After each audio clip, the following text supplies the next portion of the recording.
Assalamualaikum warahmatullahi wabarakatuh. Perkenalkan, nama saya Rosina. Saya dari Program Studi Pendidikan Fisika Semester 5 Universitas Pasir Pengarayan. Mata kuliah Pendidikan Pancasila, dosen pengampu Ibu Ilham Rahmawati MPD. Di sini saya membuat video resum tentang pertemuan kedua sampai pertemuan ketujuh, di mana pertemuan kedua itu tentang pengantar pendidikan Pancasila. Dalam pengantar pendidikan Pancasila, terdapat 5 Pancasila. Yang pertama yaitu ketuhanan yang Maha Esa, yang kedua kemanusiaan yang adil dan beradab, yang ketiga persatuan Indonesia, yang keempat kerakyatan yang dipimpin oleh hikmat kebijaksanaan dalam permusyawaratan perwakilan, yang kelima keadilan sosial bagi seluruh rakyat Indonesia. Di sini, saya sebagai mahasiswa diharapkan dapat menguasai kompetensi dan bersyukur atas karunia kemerdekaan dan Pancasila sebagai dasar negara Indonesia. Selanjutnya yaitu konsep dan urgensi pendidikan Pancasila. Dalam perjalanan sejarah bangsa Indonesia, sesungguhnya nilai-nilai Pancasila sebagai pandangan hidup bangsa sudah terwujud dalam kehidupan bermasyarakat sejak zaman dahulu, yaitu Pancasila sebagai dasar negara dirumuskan dalam satu nilai. Di sini kenapa alasan diperlukannya pendidikan Pancasila? Menurut saya sangat diperlukan untuk membentuk karakter manusia yang profesional dan bermoral. Hal tersebut dikarenakan perubahan dan infiltrasi budaya asing yang bertubi-tubi mendatangi masyarakat Indonesia bukan hanya terjadi dalam masalah pengetahuan dan teknologi, melainkan juga berbagai aliran dalam kehidupan bangsa. Selanjutnya pertemuan ketiga yaitu sumber historis sosiologis politik pendidikan Pancasila. Beberapa pendekatannya. Yang pertama yaitu historis, sejarah. Menurut Presiden Soekarno menyebutkan janganlah sesekali meninggalkan sejarah, karena sejarah mempunyai fungsi penting dalam kehidupan kita yang akan mendatang. Selanjutnya yaitu sosiologis. Sosiologis adalah ilmu tentang kehidupan antar manusia, di dalamnya mengkaji antara lain latar belakang. Yang ketiga yaitu Yuderis. Negara Republik Indonesia adalah negara hukum, dan salah satu cirinya adalah istilahnya bernuansa, yaitu pemerintahan berdasarkan hukum. Yang keempat yaitu politik. Salah satu sumber pengayaan materi pendidikan Pancasila berasal dari fenomena kehidupan politik bangsa Indonesia. Tujuannya agar Anda mampu mendiagnosa dan mampu memformulasi saran-saran tentang upaya dan usaha mewujudkan kehidupan politik yang ideal sesuai dengan nilai-nilai Pancasila. Selanjutnya yaitu pertemuan keempat. Dalam pertemuan keempat yaitu menggali sumber historis sosiologis tentang Pancasila dalam kajian sejarah bangsa Indonesia, yang di dalamnya termasuk adalah sumber historis Pancasila. Dalam sumber historis Pancasila terdapat 3, yaitu adat istiadat, kebudayaan, agama.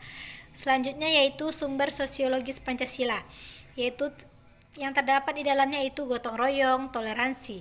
Yang ketiga yaitu sumber politis Pancasila, yaitu pertemuan kelima, membangun argumen tentang dinamika dan tantangan Pancasila dalam kajian sejarah bangsa Indonesia. Pengertian Pancasila dalam sejarah bangsa Indonesia menunjukkan hal-hal sebagai berikut. Yang pertama, Pancasila merupakan produk otentik pendiri negara Indonesia. Yang kedua, nilai-nilai Pancasila bersumber dan digali dari nilai agama, kebudayaan, dan adat istiadat. Yang ketiga, Pancasila merupakan pandangan hidup bangsa dan dasar filsafat kenegaraan. Pentingnya Pancasila dalam sejarah bangsa Indonesia menunjukkan hal-hal sebagai berikut. Yang pertama, betapapun lemahnya pemerintahan suatu rezim, tetapi Pancasila tetap bertahan dalam kehidupan berbangsa dan bernegara. Yang kedua, betapapun ada upaya untuk mengganti Pancasila sebagai dasar ideologi bangsa, tetapi terbukti Pancasila merupakan pilihan yang terbaik bagi bangsa Indonesia. Yang ketiga, Pancasila merupakan pilihan terbaik bagi bangsa Indonesia karena bersumber dan digali dari nilai-nilai agama, kebudayaan, dan adat istiadat. Selanjutnya pertemuan ke-6, konsep ideologi. Istilah ideologi berasal dari kata idea dan logos. Idea yang berarti yaitu gagasan, konsep, pengertian dasar, dan cita-cita. Sedangkan logos yang berarti yaitu ilmu. Ideologi juga diartikan sebagai cara berpikir seseorang atau suatu golongan.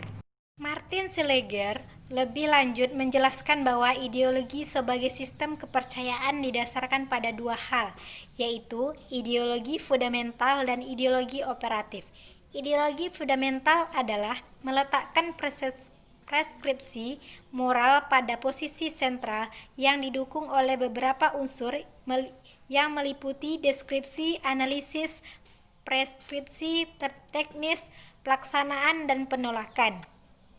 Selanjutnya yaitu urgensi Pancasila sebagai ideologi negara. Adapun fase-fase perkembangan globalisasi itu adalah sebagai berikut. Yang pertama, fase embrio pada abad ke-15 sampai ke-18. Munculnya komunitas nasional dan runtuhnya sistem tradisional abad tengah. Selanjutnya yang kedua, yaitu fase pertumbuhan abad ke-18, yaitu pergeseran gagasan negara kesatuan kristalisasi konsep hubungan internasional.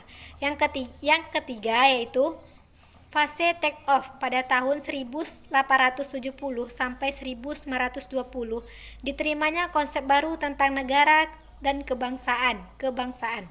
Selanjutnya yaitu fase perjuangan hegemoni pada tahun 1920 sampai 1960, meningkatnya konflik internasional dan ideologis seperti kapasitas sosiologis, fasisme, dan nazisme.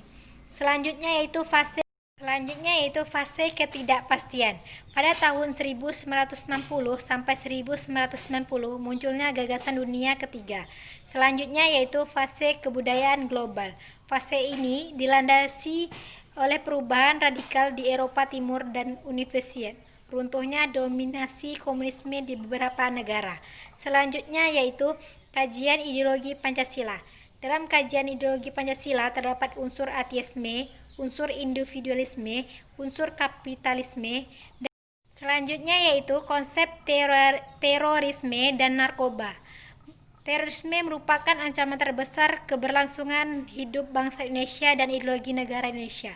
Terorisme yaitu mengancam keamanan negara, mengancam desintegrasi bangsa, berdampaknya perekonomian bangsa.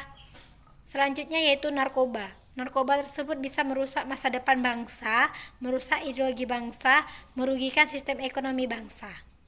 Selanjutnya yaitu pertemuan ke-7, membangun argumen tentang dinamika dan tantangan Pancasila sebagai ideologi negara. Yang pertama, argumen tentang dinamika Pancasila sebagai ideologi negara, yang termasuk di dalamnya yaitu masa Orla. Ideologi Pancasila mengalami pasang surut karena dicampur dengan ideologi komunisme dalam konsep Nasakom. Yang selanjutnya yaitu masa Orla, ideologi Pancasila menjadi asas tunggal bagi semua organisasi politik dan organisasi masyarakat. Selanjutnya yaitu masa era reformasi, hilangnya Pancasila dalam kurikulum nasional. Yang kedua, argumen tantangan terhadap Pancasila sebagai ideologi negara. Pancasila sebagai ideologi negara meliputi faktor eksternal dan faktor internal. Faktor internalnya adalah yaitu pergantian rezim yang berkuasa melahirkan kebijaksanaan politik yang berorientasi pada kepentingan kelompok atau partai sehingga ideologi Pancasila sering terabaikan.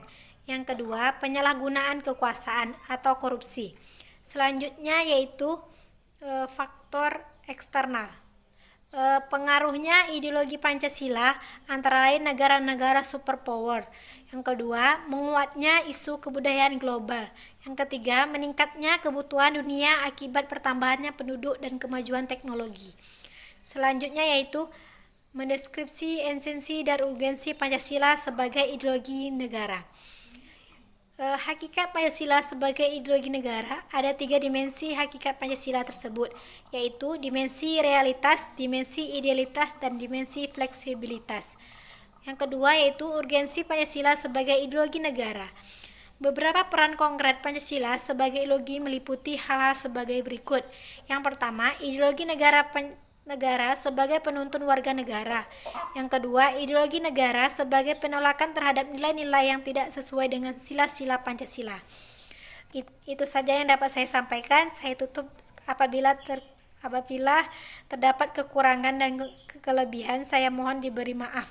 Saya tutup dengan Assalamualaikum warahmatullahi wabarakatuh.